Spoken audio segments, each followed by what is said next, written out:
लेकिन जब हमारा आने वाला पीढ़ी है तो आज से जब 2047 में भारत विश्व गुरु बने तो ये बात ला सीना ठोक के कहा है कि हमारे माँ बाप दादा पुरखारीन जिन नरेंद्र मोदी जैसे प्रधानमंत्री बनाई जिन देश ला विश्व गुरु बने। ये बात के जवाब देने पर ही हम बनाने वाला पीढ़ी ला कहा भारत देना चाहते हैं। ये अगला सरकार, ये जो लोकसभा के चुनाव है, ये भारत का विश्व गुरु बनाने वाला चुनाव है।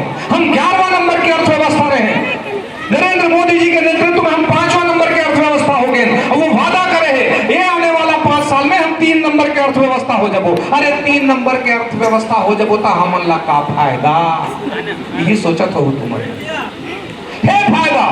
जब 11 नंबर की अर्थव्यवस्था रहे तो आपका पक्का मकान नहीं मिलत रही से, जब 11 नंबर की अर्थव्यवस्था रहे तो फुकट में आपका चाउर नहीं मिलत रही से, जब 11 नंबर की अर्थव्यवस्था रहे तो आपके अकाउंट में 1000 रुपया नहीं आत रही से, आपके घर में पानी की व्यवस्था नहीं होत रही से, आप ला जब का योजना मिला था कि 5 लाख तक के आपके इलाज होते, इसे कोई योजना नहीं रही से, आए बाएं साए रोड नहीं रही से। ये सब भारत 5वां नंबर की अर्थव्यवस्था बने हैं, उखर पुण्य प्रताप है।